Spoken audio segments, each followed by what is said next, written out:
मौसम सरमा की एक इंतहाई सर्द शाम थी जब मेरी वफ़ात हुई। उस दिन सुबह से बारिश हो रही थी। बीवी सुबह डॉक्टर के पास लेकर गई। डॉक्टर ने दवाएं तब्दील की, मगर मैं खिलाफ मामूल खामोश रहा। दोपहर तक हालत और बिगड़ गई। जो बेटा पाकिस्तान में था वो एक तरबीती कोर्स के सिलसिले में बैरून मुल्क था।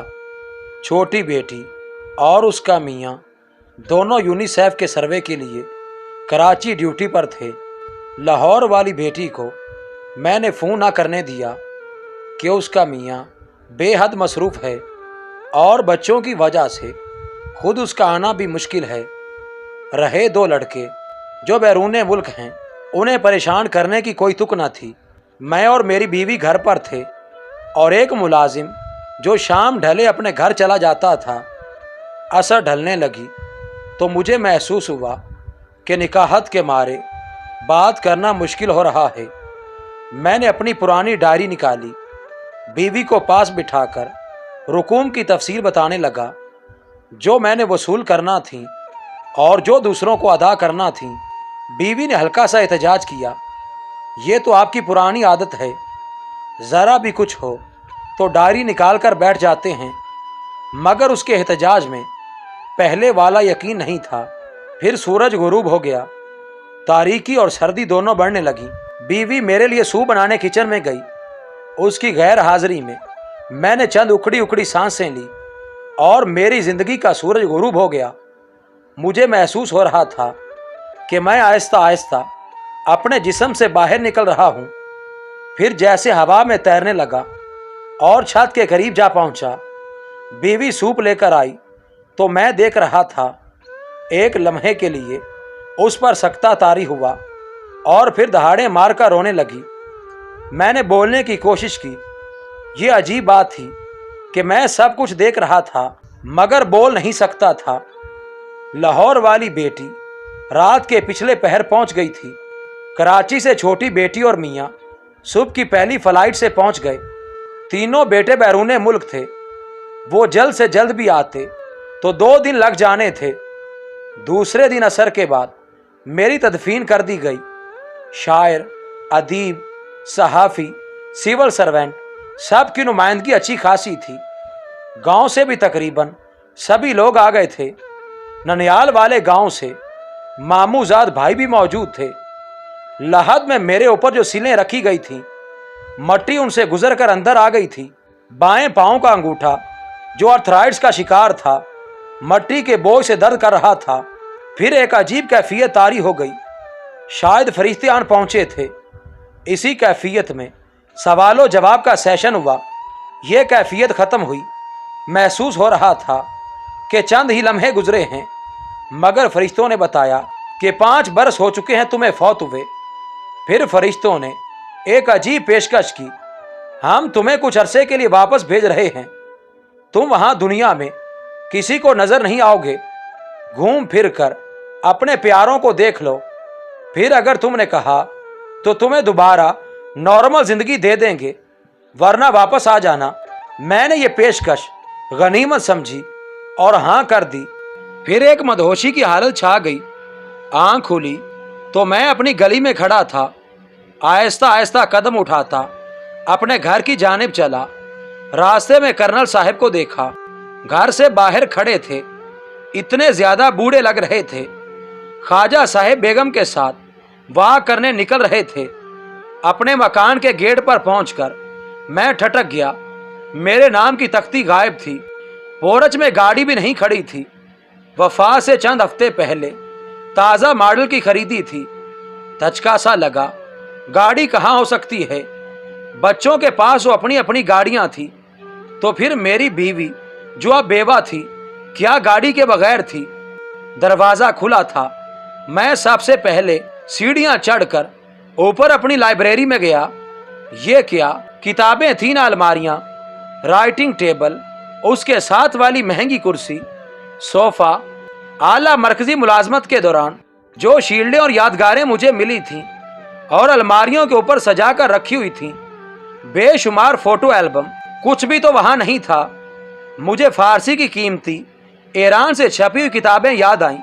दादा जान के छोड़े हुए कीमती कलमी नुस्खे, गुलिस्तान शादी का नादिर नुस्खा जो सोने के पानी से लिखा हुआ था और धूप में अलग अलग रंग की लिखाई दिखाता था।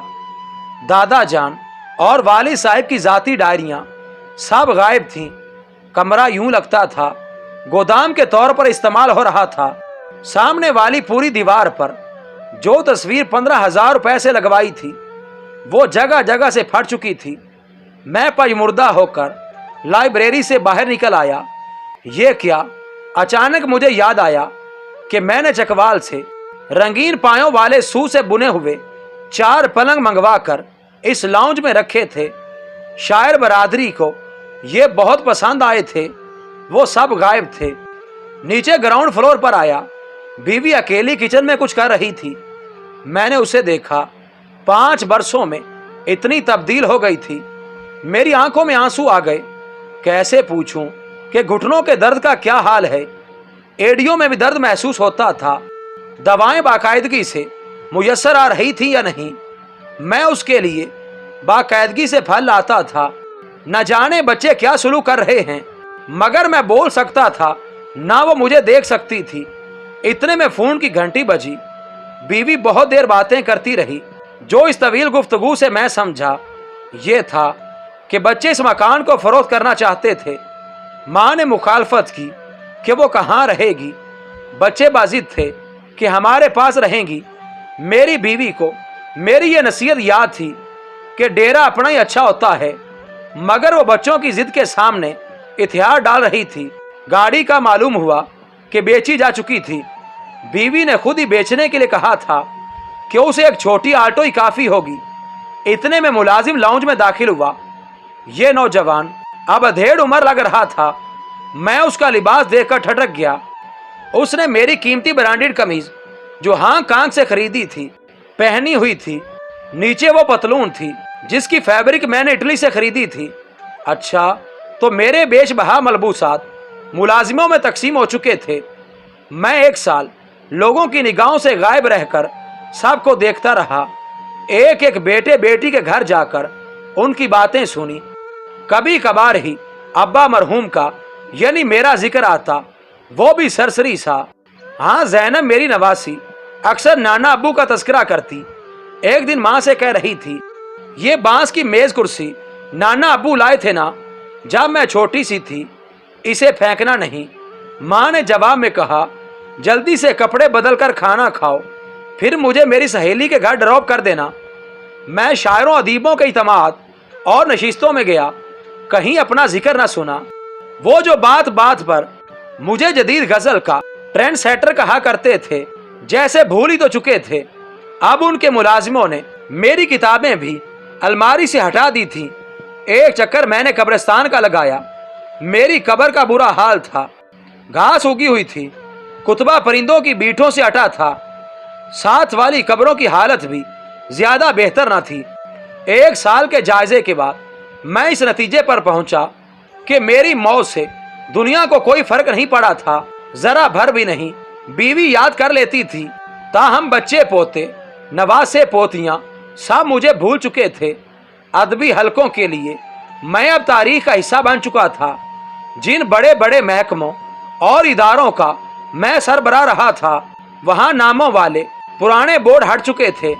दुनिया रवा दवा थी, कहीं भी मेरी ज़रूरत न थी। घर में न बाहर। फिर तहजीबी, मुआशरती और इक्तसादी तब्दीलियाँ तेज़ी से आ रही थीं और आए जा रही थीं। हवाई जहाज़ों की रफ्तार 4 गुना बढ़ चुकी थी। दुनिया का सारा निज़ाम सिमट कर मोबाइल फ़ोन के अंदर आ चुका था। मैं इन जदीद तरीन मोबाइलों का इस्तेमाल ही न जानता था। फ़र्ज़ कीजिए मैं फ़रिश्तों से इल्तमास करके दोबारा दुनिया में नॉर्मल ज़िंदगी गुजारने आ भी जाता तो कहीं भी वेलकम ना कहा जाता। बच्चे परेशान हो जाते।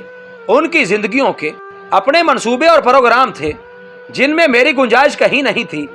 हो सकता था कि बीवी भी कह दे कि तुमने वापस आकर मेरे मसाइल में इजाफा कर दिया है। मकान बिक चुका। मैं तनहा तो किसी बच्चे के पास रह लेती। 2 को अब वो कहाँ संभालते फिरेंगे। दोस्त थोड़े बहुत बाकी बचे थे वो भी अब बीमार और चल चलाव के मराहल तय कर रहे थे। मैं वापस आता तो दुनिया में मुकम्मल तौर पर अनफिट होता। नए लिबास में पैबंद की तरह, जदीद बस्ती में पुराने मकबरे की तरह। मैंने फरिश्ते से राब्ता किया और अपनी आखिरी ख्वाहिश बता दी। मैं वापस कब्र में जाना चाहता हूँ। फरिश्ता मुस्कुराया। उसकी बात बहुत मुख्तसर और जामे थी। हर इंसान यही समझता है कि उसके बाद जो खला पैदा होगा वो कभी भरा नहीं जा सकेगा, मगर वो ये नहीं जानता कि खला तो कभी पैदा ही नहीं होता। हमारे दिमागों में भी यही सोच है कि ये घर, ये कारोबार, ये नौकरी, ये दुनिया की, घर की, बच्चों की ज़रूरतें और सारे कामकाज मेरी वजह से जारी हैं। ना रहा तो दुनिया की गर्दिश रुक जाएगी। हालांकि ऐसा हरगिज नहीं है। बस है लोगों, लौट आओ अपने रब की तरफ जो बेहद मेहरबान और रहीम व करीम है।